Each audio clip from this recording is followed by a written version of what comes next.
Are you thinking of buying and selling a house but confused by all of the real estate jargon? Let's break down some of the common terms so that you can sound like a pro.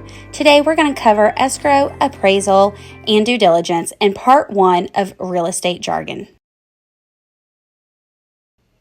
Let's start with what is escrow? In real estate, escrow is a neutral third party that ensures that all parts of a transaction are handled securely and fairly. Think of it as a safety net for both the buyer and the seller during the home buying process. Oftentimes, in North Carolina, the escrow officer is going to be an attorney.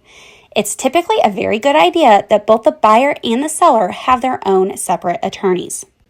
After an offer is accepted, the buyer typically deposits earnest money into an escrow account. This shows that they are serious about the purchase, and the money is once again held in an escrow account with said attorney or your real estate firm. Once all conditions are satisfied, the escrow agent transfers the deed to the buyer, releases funds to the seller, and records the transaction with the local government, meaning you just closed on your home. Now, before closing, there's a few steps that we need to get to, one of them being the appraisal. But don't let that scare you.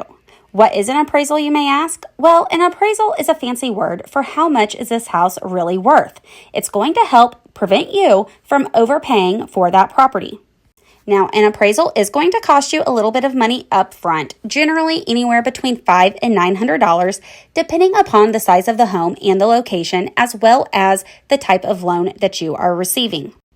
Now, we must go on to the dreaded word of due diligence. Here in North Carolina, due diligence does have a couple of meanings. Let's talk about the fact that in North Carolina, due diligence refers to the period and process where you as a buyer investigates all aspects of a property before fully committing to that purchase. It's a critical phase in the transaction that gives buyers time to identify any potential issues and decide if they want to proceed. It's also the time that most negotiations are done. Now, also in North Carolina, we have the due diligence fee. The buyer pays a non-refundable fee directly to the seller for the due diligence period. This fee compensates the seller for taking the property off the market while the buyer completes investigations. Now, remember that the due diligence deposit is not required or mandated. It is completely 100% optional. Oftentimes, seller will favor an offer with a due diligence deposit. Now is the time that your agent will start scheduling all necessary inspections. These oftentimes include home inspections and appraisals. The attorney will review the title work, and your lender will work on the backside, securing your loan approval. Now that you've got a little bit of the lingo down, you might just be ready to dive into the market.